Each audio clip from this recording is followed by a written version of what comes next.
$30,000. That was the price tag on Emir Vance's life. Betrayed by her own alpha and sold like cattle to settle a gambling debt, Emir thought her life was over. She was being sent to the Blood Moon Pack, the territory of the ruthless Alpha King, Silas Thorne. A man known for killing first and asking questions never. But there was one thing her greedy alpha didn't check before he signed the contract.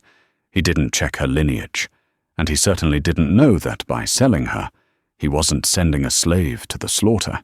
He was hand-delivering the Alpha King his long-lost, fated mate. This is the story of betrayal, forbidden desire, and a twist that will shatter the hierarchy. Stay tuned. The rain in the Silver Creek territory didn't wash things clean.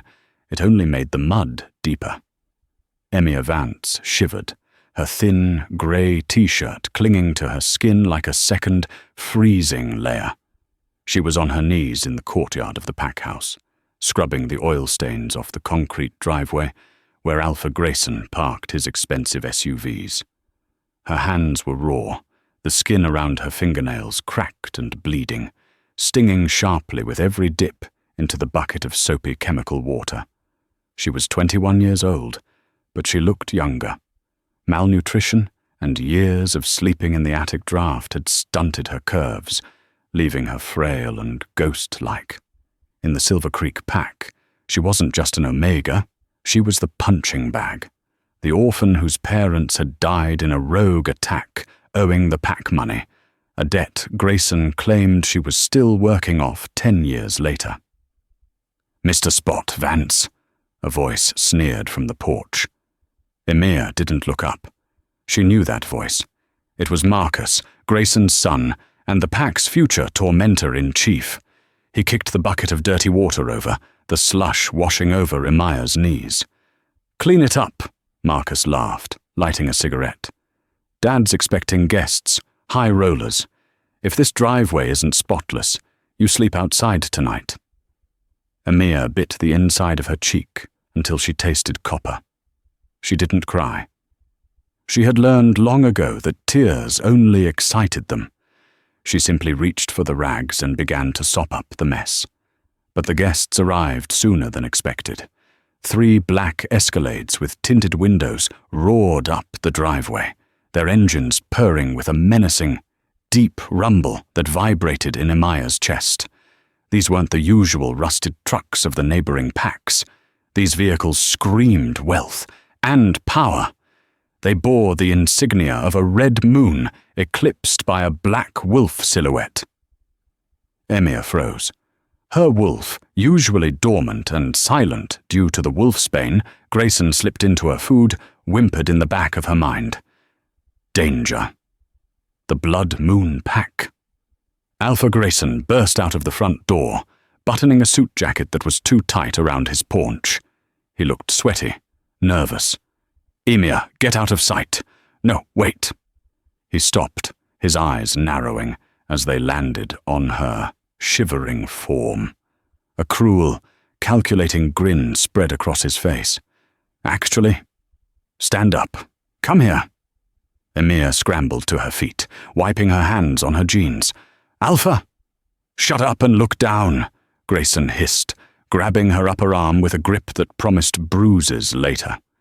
He dragged her toward the lead SUV just as the back door opened. A man stepped out. He wasn't the Alpha King. Emiya knew the legends of King Silas Thorne. He was a giant, a monster of muscle and scars. This man was leaner, dressed in a sharp charcoal suit with glasses perched on a severe nose. But the aura rolling off him was suffocating. He was a beta, but he carried enough authority to crush a minor alpha like Grayson. "Beta Kevin," Grayson said, his voice trembling slightly. "I didn't expect you personally." "The king does not tolerate lateness, Grayson," Kevin said, his voice smooth and cold. He glanced around the dilapidated pack house with open disgust before his eyes landed on Emir. He didn't look at her face. He looked at her as if she were a piece of furniture. "Is this the collateral?" Emia's heart hammered against her ribs. Collateral? Grayson shoved her forward. She stumbled, nearly falling into the mud near Kevin's polished dress shoes. She's young. Healthy. Can work the fields or the kitchens. She's an Omega, but she's resilient, Grayson pitched, sounding like a used car salesman. For the 50,000 I owe. Kevin adjusted his glasses. You owe 70,000, Grayson. Interest accumulates. 70, Grayson choked out. He looked at Emiya, then back at the beta. Take her. She's worth at least that. She's obedient. Emiya felt the world tilt. She found her voice, a raspy whisper. You're selling me? Silence! Grayson backhanded her. The blow knocked her to the ground, ringing in her ears. Kevin watched the violence with zero reaction. He pulled a tablet from his jacket. The king has no need for more kitchen staff. However, our mines in the north are short on labor. She is small enough to fit in the narrower shafts. Mines. The northern mines were a death sentence. Wolves went in, and they died of lung rot or collapse within 2 years. Please, Emiya gasped, looking up at Grayson. Alpha, please. I've worked for you my whole life. Don't send me there. Grayson didn't even look at her. He was looking at the tablet Kevin was holding. Does this clear the debt? It clears the principal, Kevin said, tapping the screen. We will take the girl. You have 1 month to come up with the remaining 20,000 in interest, or the king will come for your territory next. Kevin snapped his fingers. 2 massive enforcers stepped out of the SUV. They grabbed Emiya by the arms, hauling her up like a rag doll. No, no, let me go, she screamed, thrashing. But she was weak, starving, and exhausted. They dragged her toward the black car. As they shoved her into the leather-back seat, she locked eyes with Grayson one last time. He was already lighting a cigar, smiling at his phone, relief washing over him. He had sold her life to save his own skin for another month. The door slammed shut, sealing out the rain and the sound of her own sobbing. The lock clicked. Drive, Kevin commanded from the front seat. Emiya curled into a ball on the leather seat, burying her face in her knees. She was going to the Blood Moon Pack. She was going to the domain of Alpha King Silas Thorne, the man known as the Butcher of the East. She wouldn't last a week. She closed her eyes and prayed for a swift death. She had no idea that she was heading toward the only person on Earth who could keep her alive. The drive took 6 hours. Emiya spent the first 2 crying silently, and the last 4 in a state of numb dissociation. The tinted windows blurred the passing landscape, but she could tell when they crossed the border into the king's lands. The energy in the air changed. In Silver Creek, the air always felt heavy, stagnant, smelling of rot and swamp. Here, even through the filtration of the luxury SUV, the air felt electric. It smelled of deep pine, ozone, and something ancient. It made the hair on Emiya's arms stand up. Her wolf stirred again, scratching at the back of her mind, restless, waiting. Sit up, Kevin ordered from the front seat, not turning around. We are arriving. If you vomit on the leather, I will deduct the cleaning cost from your food rations. Emiya swallowed hard and sat up. The trees had parted to reveal a massive iron gate, easily 30 feet tall, flanked by stone guard towers. Men with assault rifles and tactical gear, not just simple pack warriors, patrolled the perimeter. As the gates groaned open, the estate of the Alpha King came into view. It wasn't a house. It was a fortress, built of dark, jagged stone that looked like it had been carved from the mountain itself. The castle loomed over the valley. Modern glass extensions jutted out of the ancient rock, creating a terrifying blend of old-world brutality and new-world wealth. It was beautiful, and it was terrifying. The SUV wound up the long driveway, finally stopping in a massive circular courtyard. Dozens of people were moving about, omegas in crisp uniforms, warriors training on the lawns, gardeners tending to hedges that looked like they were cut with lasers. The door opened. "Out!" the enforcer barked. Emir stepped out. The wind here was cold, biting through her thin shirt. She wrapped her arms around herself, trying to make herself as small as possible. "Take her to the processing unit," Kevin said to the enforcer, checking his watch. "Wash her, delouse her, and put her in the grey uniform. Then bring her to the Great Hall. The king wants to inspect the new acquisitions personally tonight." Emir's blood ran cold. Inspect the acquisitions. She was just inventory. She was marched through side doors, down long corridors of polished marble that reflected her filthy, bedraggled reflection. She looked like a sewer rat in a palace. The processing unit was clinical. She was stripped, scrubbed with hard brushes by silent female omegas who didn't make eye contact, and shoved into a grey jumpsuit made of rough cotton. It was shapeless and ugly, marked with a barcode on the collar. "Move," a guard grunted, pushing her back into the hallway. They walked for what felt like miles. The castle was a labyrinth. Finally, they reached a set of double doors made of dark oak, intricately carved with scenes of wolves hunting stags. The doors pushed open. The great hall was cavernous. A fireplace large enough to roast a car roared at one end. Above it hung a banner of the blood moon. In the center of the room, a long mahogany table was strewn with maps and tablets. Standing around the table were 5 men. They were all huge, radiating power that made the air thick and hard to breathe. But one man stood at the head of the table. He had his back to the door.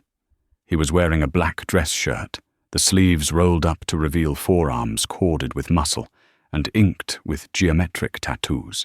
His shoulders were broad, tapering down to a narrow waist. Even from the back, the dominance rolling off him was a physical weight. It pressed down on Emiya's shoulders, forcing her head down. Alpha. Not just an alpha. The Alpha.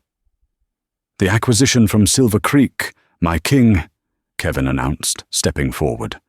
The man at the head of the table didn't turn immediately. He was tracing a line on a map with a finger. "Grayson paid up?" His voice was a deep baritone, vibrating through the floorboards and straight into Emiya's bones. It was dark, like midnight velvet. "Partial payment," Kevin corrected. "He gave us the girl to cover the principal." The king paused. His finger stopped moving. "A girl?" He slowly turned around. Emiya forgot how to breathe. Silas Thorne was terrifyingly handsome. He had a jawline sharp enough to cut glass, high cheekbones, and a scar that ran through his left eyebrow, giving him a perpetual dangerous edge. But it was his eyes that pinned her to the spot. They were the color of molten amber, glowing faintly in the dim light. He looked bored, annoyed even. His gaze swept over her, taking in the baggy grey jumpsuit, the wet hair, the trembling hands. "She looks like she'll break if I sneeze, Kevin," Silas deadpanned, his voice devoid of emotion. "What use is she in the mines? She won't last a shift." "She was the only asset Grayson had," Kevin replied. Silas scoffed, a harsh sound. He started to turn back to his map, dismissing her entirely. "Put her in the kitchens. If she can't cook, put her in the laundry. Get her out of my sight." Emiya felt a strange mixture of relief and insult. He hadn't killed her, but he hadn't even truly seen her. The guard grabbed her arm to drag her away. "Let's go." Emiya stumbled, her foot catching on the edge of a thick rug. She fell forward, her hands slapping against the polished stone floor. Smack! The sound echoed in the silent hall. "Clumsy," the guard muttered, hauling her up. But Silas had frozen. As Emiya scrambled up, a scent wafted off her. The industrial soap the maids had used had masked it, but the exertion and the fear pushed her natural scent through the chemicals. It hit the air. Vanilla and wild honey. Silas's head snapped up. The boredom vanished from his face, replaced by a look of primal shock. His nostrils flared. The guard stopped, sensing the shift in the room. The other men around the table went still, their hands drifting to their weapons. "My king?" Kevin asked, confused. Silas didn't answer. He moved. He didn't walk. He prowled. He came around the table with a predator's grace, closing the distance between him and Emir in 3 long strides. Emir shrank back, terror seizing her throat. He was huge up close, towering over her 5'4" frame. He radiated heat like a furnace. He stopped inches from her. He leaned down, burying his face in the crook of her neck, inhaling deeply. Amaya froze, her heart hammering so hard she thought it would bruise her ribs. Silas pulled back slowly. His amber eyes were no longer glowing faintly. They were burning with a ferocious, possessive light. The pupil had blown wide, eclipsing the iris. A low, rumbling growl started in his chest, a sound that wasn't human. He looked at the guard holding her arm. "Take your hand off her," Silas whispered. The command cracked through the room like a whip. "If you touch her again, you lose the hand." The guard released her instantly, backing away with wide eyes. Silas looked down at Emir. The cruelty was gone, replaced by an intensity that terrified her more than his anger ever could. He reached out, a large, calloused hand hovering near her cheek, shaking slightly. "Mine," he breathed. The silence in the great hall was heavier than the granite stones it was built from. The word "mine" hung in the air, a declaration of war against anyone who dared challenge it. Emir was trembling so violently her teeth chattered. She didn't understand. She had been raised in the dirt, taught that she was less than nothing, an omega whose only purpose was to serve superior wolves. She knew what mates were in fairy tales, but she had been told her entire life that she was too broken, too weak to ever have a wolf, let alone a mate. And yet, the Alpha King, the nightmare of the continent, was hovering over her, his massive body shielding her from the rest of the room. Silas seemed to be fighting an internal battle. His hands were clenched into fists at his sides, knuckles white. The beast just beneath his skin was demanding he claim her right there on the floor, mark her so thoroughly that the scent of Silver Creek would be burned away forever. But the rational part of his brain, the king, saw the terror in her wide, malnourished eyes. She looked like a kicked puppy waiting for the final blow. "Look at me," Silas commanded. It wasn't a shout, but it held the weight of an absolute order. Emir flinched but forced her eyes up. Looking an alpha in the eye was forbidden in Silver Creek, punishable by a whipping. But disobeying this man felt like immediate death. When her grey eyes met his burning amber ones, Silas felt a jolt that nearly brought him to his knees. It was an electric current, a soul tether snapping into place. It was the purest feeling he had ever known in his centuries of blood and war. But she felt nothing. He could see it. Just fear. A growl rumbled low in his throat, directed not at her, but at the situation. Why wasn't she reacting? Why wasn't her wolf clawing to get to his? He reached out slowly and placed a large hand on her shoulder. The moment his skin touched hers, sparks erupted across his palm. It was intoxicating. Amaya gasped and jerked back, her hand flying to her shoulder as if burned. "Please," she whispered, her voice cracking. "I'll work in the kitchens. I'll do laundry. I promise I won't mess up. Please don't hurt me." Silas looked as if she had stabbed him. He pulled his hand back slowly. "Hurt you?" he repeated, his voice rough like grinding stones. "Who told you I would hurt you?" "Alpha Grayson said. He said if I wasn't useful, you'd feed me to the enforcers." The temperature in the room dropped 10 degrees. Silas slowly stood up to his full height. He turned his head toward Beta Kevin, who was looking pale. "Kevin," Silas said, his voice terrifyingly calm. "Get Grayson on the phone, now." "My king," Kevin stammered, readjusting his glasses nervously. Is she satisfactory collateral?" Silas spun on his heel, his control snapping. He roared, a sound that shook the banners hanging from the ceiling beams. "She's not collateral. She is your queen." The declaration hit the room like a physical blow. The guards dropped to one knee instantly, heads bowed in submission. Kevin looked like he might faint. Emir stared, horrified. Queen? This was some kind of cruel joke, a sick game before the execution. Silas turned back to her. The rage vanished from his face instantly, replaced by an intense, painful focus.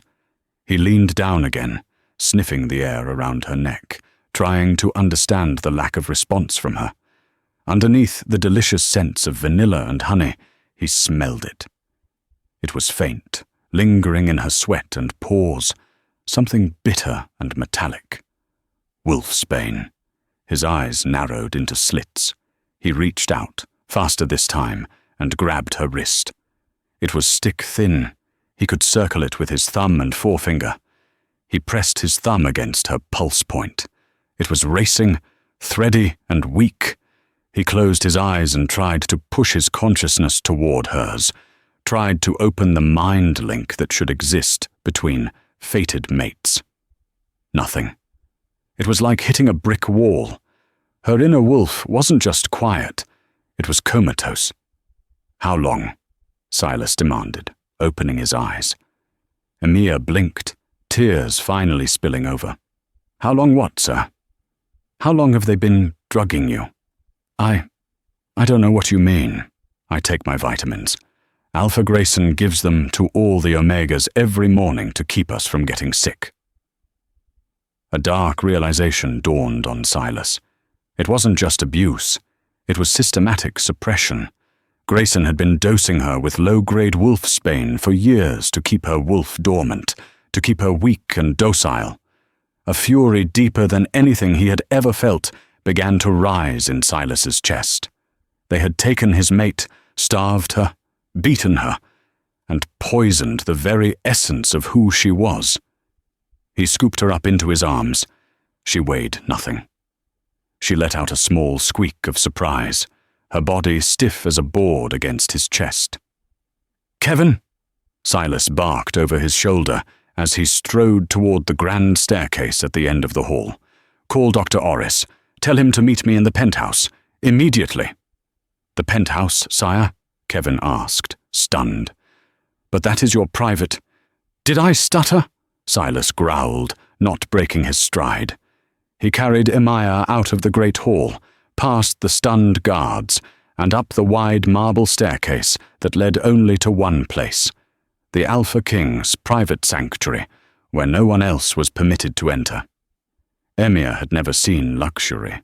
Her world was grey concrete, threadbare blankets, and food scraps. The king's penthouse was a world of glass, dark wood, and soft, deep textures. He carried her through a living area, larger than the entire Omega barracks back in Silver Creek, through double doors into a bedroom dominated by a bed that looked like a cloud. The far wall was entirely glass, overlooking the sprawling territory and the mountains beyond, bathed in the moonlight. Silas set her down on the edge of the massive bed. The mattress was so soft she felt like she was sinking into it. She immediately scrambled backward, pressing herself against the velvet headboard, pulling her knees to her chest. Silas stood by the bed, his presence filling the room. He looked out of place in this refined space. He was too big, too savage, a wild thing indoors. "You are safe here," he said, his voice deep and resonant in the quiet room. He seemed to be trying very hard to speak softly. Emir didn't believe him. "Why did you bring me here? The servant quarters are downstairs." "You are not a servant," Silas said, a muscle twitching in his jaw. He ran a hand through his dark hair, frustrated. He didn't know how to handle something so fragile. He was used to breaking things, not fixing them. "You are my mate, Emiya." Hearing her name on his lips sent a strange shiver down her spine. I don't understand. I can't be. I'm nobody." "You are everything," he corrected fiercely. He took a step toward the bed, and she flinched hard. He stopped immediately, a look of pained frustration crossing his face. "Stop doing that. I am not going to strike you. I will never strike you." He backed away slowly, holding his hands up in a placating gesture. "Are you hungry?" Emiya's stomach answered for her with a loud, embarrassing growl.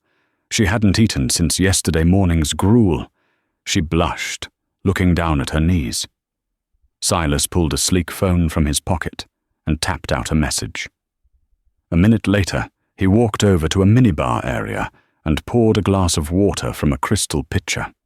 He brought it to the bed, setting it on the nightstand within her reach, taking care not to get too close. "Drink. Food is coming." She hesitated, then grabbed the glass with shaking hands and downed it in one gulp. It was cold and clean, not tasting of rust like the water back home. A knock at the door made Emiya jump. "Enter," Silas called. A man in a smart tweed suit hurried in, carrying a leather medical bag. He was older than Silas, with kind wrinkles around his eyes and graying temples. This was Dr. Aris Thorne, the pack physician, and Silas's uncle. He was one of the few people alive who didn't fear the king. Aris stopped short when he saw the girl huddled on the king's bed, wearing an oversized grey prison-issue jumpsuit. He looked from her to Silas, his eyebrows raising. "So the rumors are true," Aris murmured. "The scent in the hallway is undeniable." "Check her," Silas commanded, pacing by the window. "Grayson has been feeding her vitamins for years.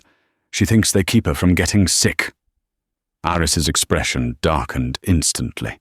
He approached the bed slowly, setting his bag down. He smiled gently at Emiya. "Hello, my dear. I'm Dr. Aris. I'm just going to take a look at you, all right? I won't hurt you." Emiya nodded jerkily. She was terrified of Silas, but this doctor seemed harmless enough. The exam was quick but thorough. Aris checked her eyes with a light, listened to her heart, and gently examined her hands, frowning at the scarred knuckles and chemical burns from the cleaning solvents. Silas watched every movement from the window like a hawk. Every time Aris touched her to check a reflex or feel her lymph nodes, a low rumble emanated from Silas's chest. "Control yourself, Silas," Aris said calmly, not looking up from Emiya's thin arm. "I'm a doctor, not a rival." "She's trembling," Silas accused. "She's terrified, starved, and entering shock," Aris retorted. He finished his exam and stepped back, his face grave. He walked over to Silas by the window, speaking in a hushed tone, but Emiya caught snippets. "Severe malnutrition. Bone density is frighteningly low. Evidence of multiple poorly healed fractures over the years." Silas's fists clenched and unclenched at his sides. "But the poisoning is the real issue," Aris whispered harshly. "Silas, the levels of aconite in her blood are staggering. She's built up a tolerance, but it's suppressed her wolf completely. It's a miracle she's alive." "Fix it," Silas demanded. "Flush it out of her system." Aris shook his head. "I can't. Not quickly. Her human body is too weak. If I give her the antidote now, her wolf will wake up violently. The transformation would shatter her bones. It would kill her instantly." Silas went deathly still. He looked across the room at Emiya, who was watching them with wide, fearful eyes, trying to understand her fate. She had finally found the one thing that was supposed to save her, and because of what Grayson had done to her, that very salvation might kill her. "What do we do?" Silas asked, his voice hollow. "We have to wean her off the poison slowly while we build up her human strength," Eris explained. "It will take months. She needs nutrient drips, rest, and zero stress. She is incredibly fragile, Silas. One wrong move, one moment of intense fear, could trigger a forced shift that her body can't handle." Silas stared at his mate. She was a porcelain doll standing on the edge of a cliff, and he was a bull in a china shop.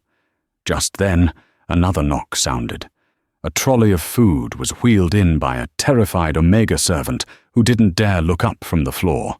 The smell of roasted chicken, freshly baked bread, and rich beef stew filled the room. Amaya's mouth watered violently. Silas dismissed the doctor and the servant. He wheeled the trolley to the side of the bed. He plated a small portion of stew and bread and held it out to her. "Eat," he said.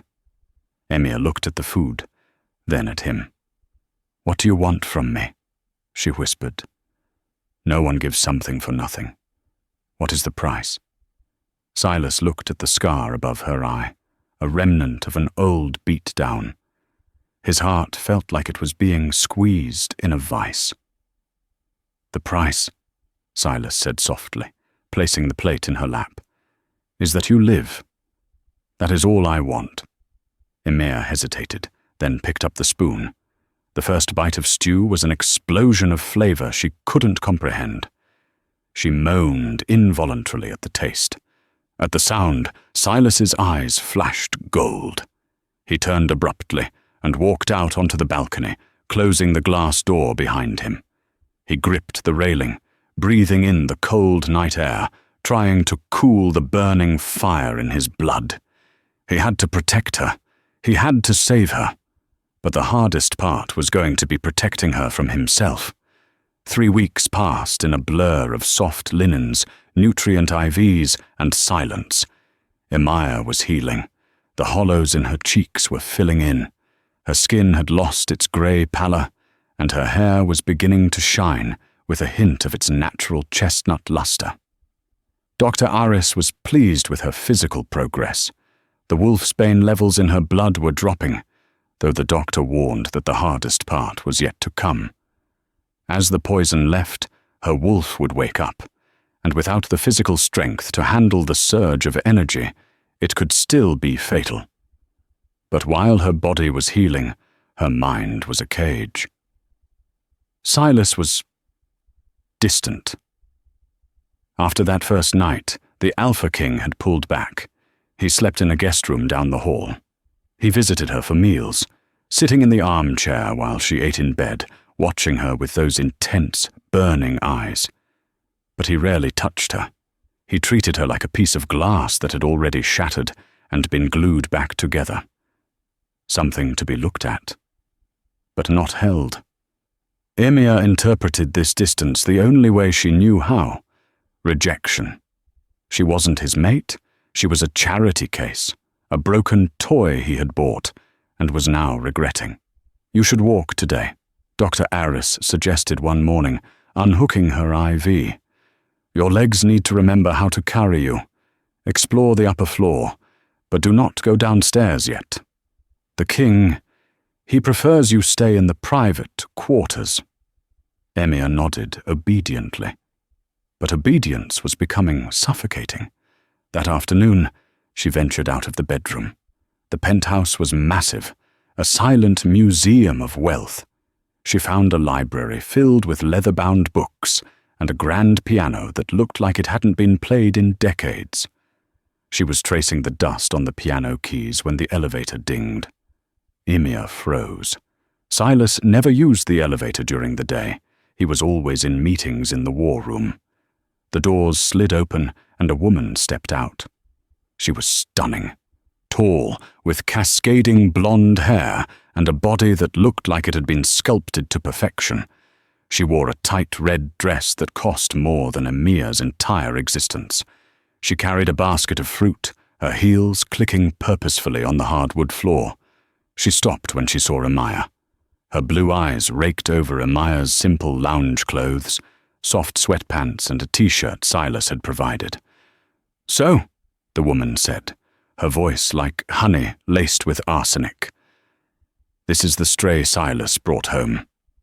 Emir instinctively crossed her arms, trying to hide herself. "Who are you?" The woman laughed, a tinkling, cold sound. She walked over, placing the fruit basket on the piano. "I'm Vanessa LaGrange. My father is the Beta of the Western Council, and I'm the woman who usually warms the king's bed." Emir felt the blood drain from her face. Of course, a man like Silas, a king, wouldn't be alone. He would have women like Vanessa. Powerful, beautiful, whole wolves, not broken omegas. "I didn't know," Emir whispered. Vanessa stepped closer, invading Emir's personal space. She smelled of expensive perfume and roses, cloyingly sweet. "He hasn't marked you, has he?" Vanessa observed, tilting her head to look at Emir's bare, unblemished neck. "No, I didn't think so," Vanessa smirked. "Silas has a savior complex. He likes to pick up broken things, fix them, and then get bored. You're just the flavor of the month, darling. A charity project to make him feel benevolent." She leaned in, her voice dropping to a conspiratorial whisper. "Do you know why he keeps you up here, hidden away?" Emir shook her head, terrified of the answer. "Because he's ashamed," Vanessa lied smoothly. "Imagine the Alpha King, the strongest wolf on the continent, mated to this." She gestured vaguely at Emir's frail form. "It would make him look weak, and Silas Thorne cannot afford to look weak." The words cut deeper than any whip Grayson had ever used. They confirmed Emir's worst fears. "Why are you telling me this?" Emir asked, her voice trembling. "Because I'm kind," Vanessa said, flashing a predatory smile. "I'm here to tell you that once you're healthy, he's going to ship you off. Maybe to the kitchens, maybe back to Silver Creek. Enjoy the silk sheets while you can, little mouse. They aren't yours." Vanessa turned and walked back to the elevator. "Oh, and don't tell him I visited. He hates it when his pets fight." The elevator doors closed, leaving Emir standing in the silence, her heart shattering all over again. She didn't eat dinner that night. When Silas came in to check on her, she pretended to be asleep, burying her face in the pillow so he wouldn't see the tears. She didn't see the way Silas stood over her for an hour, watching her breathe, his fists clenched in a desperate desire to comfort her, holding himself back because he thought his touch was what terrified her. He didn't know the poison wasn't in her veins anymore. It was in her head, planted by a snake in his own garden. 2 days later, a violent storm rolled over the mountains. Thunder shook the foundations of the castle, and lightning turned the sky into a strobe light of purple and white. Silas was in the war room, 3 floors down. The atmosphere was tense. "We have a breach in the perimeter sensors," Kevin announced, typing furiously on a holographic keyboard. "Sector 4. The storm is messing with the signal, but something crossed the line." Silas stared at the map. Sector 4 was the cliffside, sheer rock face, impossible to climb. "It's a glitch," one of the generals grunted. "A deer tripping a wire." "No," Silas said, his instincts screaming. The hair on the back of his neck stood up. "The Silver Creek debt. Grayson, he's desperate." "Grayson wouldn't dare attack us," Kevin argued. "He's a coward. Desperate men do stupid things," Silas growled. "Double the guard on the lower levels. I'm going to check on Emir." He didn't wait for a response. He turned and sprinted toward the private elevator. Up in the penthouse, Emir was watching the storm from the massive glass window. The lightning fascinated her. It was destructive, yet beautiful. Like Silas, Vanessa's words were still echoing in her mind. "He's ashamed of you." She hugged her knees to her chest. Maybe she should leave. Maybe she should run away before he had the chance to kick her out. At least then, it would be her choice. Click. A sound came from the balcony door behind her. Emia turned. The balcony was on the top floor, accessible only from the inside or by scaling the glass exterior with specialized gear. Two figures in black tactical gear were standing there. They had cut a circle in the glass. Emia scrambled back, knocking over a vase. "Who are you?" The lead figure pulled off a wet mask. It wasn't a wolf. It was a human mercenary. A hunter. "Jackpot." The man grinned, revealing yellow teeth. Grayson said she was skinny, but he didn't say she was pretty. "Get her," the second man ordered. "The extraction chopper is 2 minutes out." Emia ran. She bolted toward the bedroom door, her weak legs pumping as hard as they could. "Grab her!" She didn't make it to the door. A heavy hand grabbed her hair, yanking her back. Emia screamed, a sound of pure terror that ripped through her throat. "Shut her up!" The mercenary clamped a hand over her mouth, dragging her back toward the balcony. Emia bit down hard, tasting leather and blood. The man cursed and backhanded her, hard.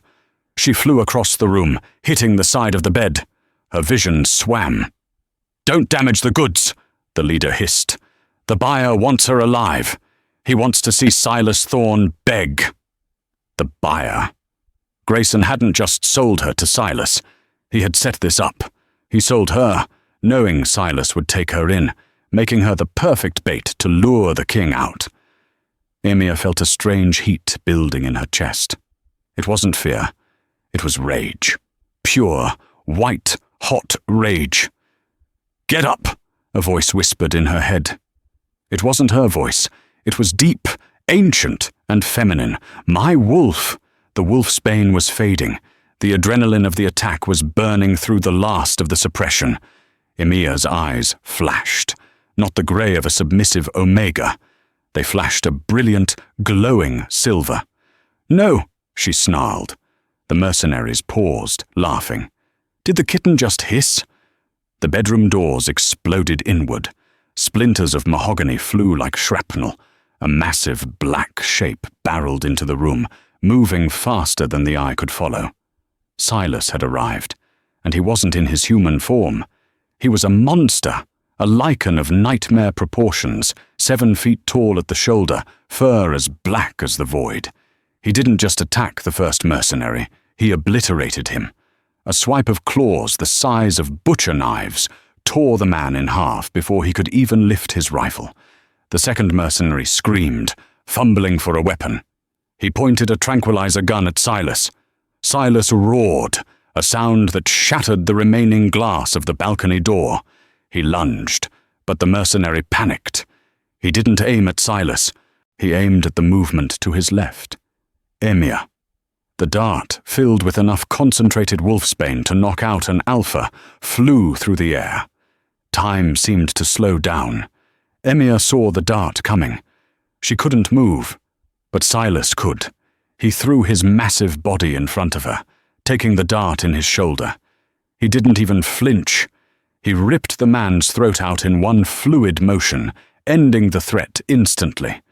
The room fell silent, save for the howling wind and the rain blowing in through the shattered balcony. Silas stood there, his chest heaving, blood dripping from his muzzle. He turned slowly to look at Emia. The dart was sticking out of his shoulder. The wolf's bane was pumping into his veins. For any other wolf, it would be immediate unconsciousness. For the Alpha King, it was just slowing him down. He shifted. Bones cracked and reshaped until Silas the man stood before her, naked, covered in enemy blood, the dart still in his shoulder. He ripped it out with a grunt and threw it on the floor. He fell to his knees in front of her. "Emia," he gasped, his voice thick. "Did they touch you?" Emia was shaking, but not from fear of him.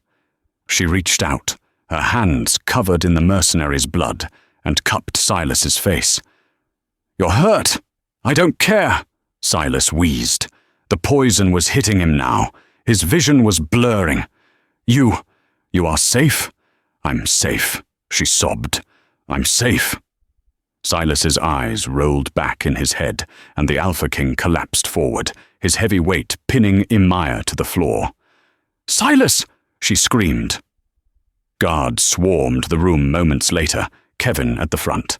They found their king unconscious, and the weak Omega girl holding his head in her lap, growling at anyone who came too close with eyes that glowed a fierce, protective silver.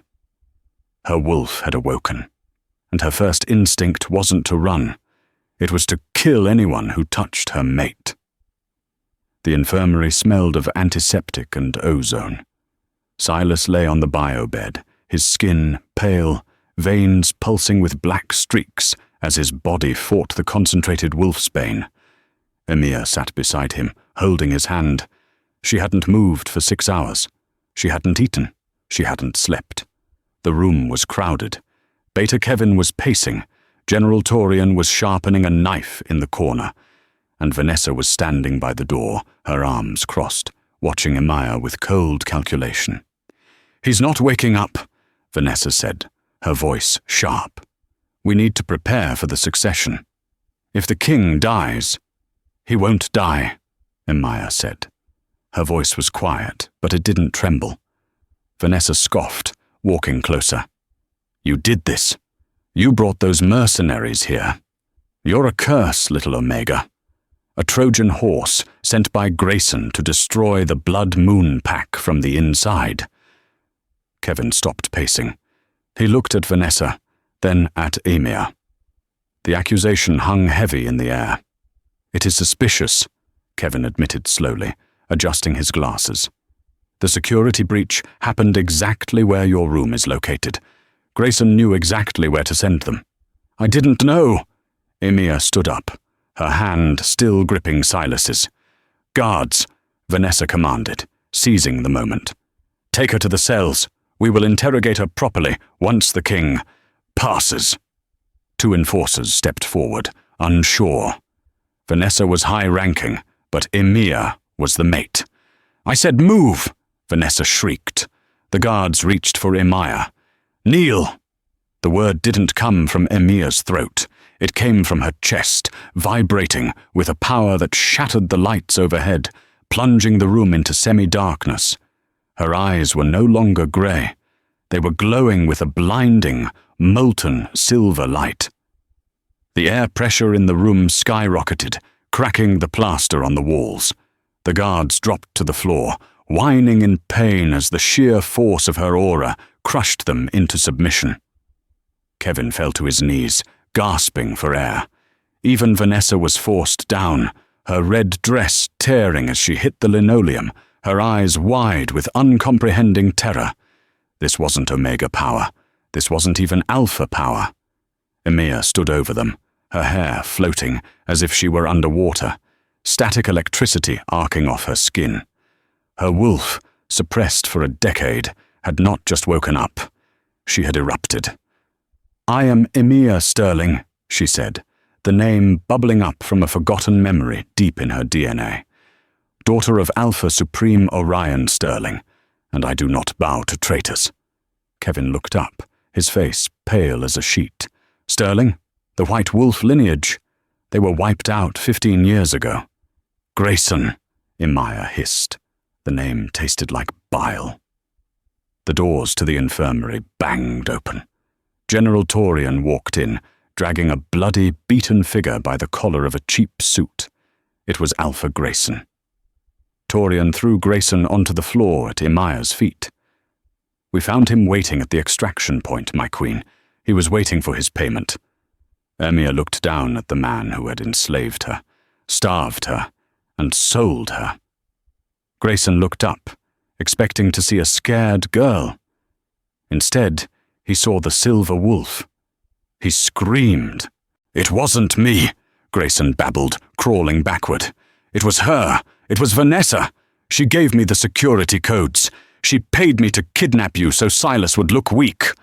The room went deadly silent. Emia turned her glowing gaze slowly toward Vanessa. Vanessa was shaking, pressing herself against the wall. "He's lying! He's a dirty liar!" "Check her phone," Emia commanded. Kevin scrambled up, snatched Vanessa's phone from her pocket, and tapped the screen. His face hardened. "Here it is. Blueprint transfers, security codes, and a wire transfer of $50,000 to Grayson's offshore account." Vanessa lunged for the door, shifting mid-air into a golden wolf. She didn't make it 3 steps. Emia didn't shift. She simply raised her hand. A blast of pure silver energy, the ancient power of the Sterling bloodline, slammed Vanessa into the wall, pinning her there by the throat without Emia even touching her. "You tried to kill my mate," Emia said, her voice echoing with the fury of 1,000 ancestors, "and for that, you forfeit your life." "Emoya." The voice was weak, barely a whisper. The glowing silver in Emia's eyes faded instantly, returning to soft grey. The pressure in the room vanished. Vanessa slumped to the floor, unconscious. Emia spun around. Silas was awake. He was propped up on his elbows, watching her with a look of absolute awe. His healing factor had finally burned through the poison. "Silas!" Emia rushed to him, burying her face in his chest. He wrapped his arms around her, burying his nose in her hair. "I heard you," he rasped. "I felt you. The Silver Wolf." He looked over Emia's shoulder at Kevin. "The Sterling line." "It appears so, my king," Kevin said, bowing lower than he ever had before. "Grayson stole her when she was a pup after the Sterling massacre.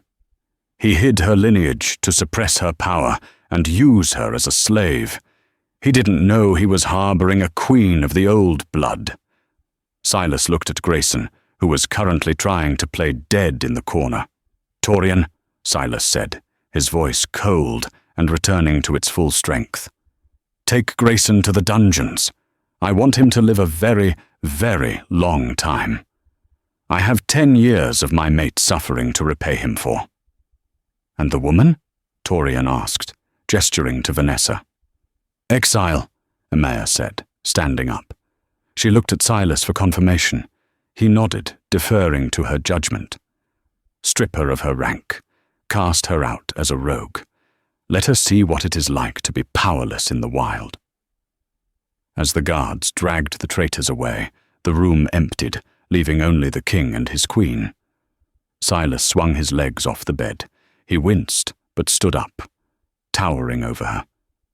But this time the dynamic had changed. He didn't look at her as a fragile thing to be protected. He looked at her as an equal, a partner. He took her face in his hands. "I thought I bought a debt," he whispered, leaning his forehead against hers. "I didn't know I was saving the only thing in this world more powerful than me." Emia smiled, placing her hands on his chest, feeling the steady, strong beat of his heart. "You didn't save me, Silas. You woke me up." He kissed her then.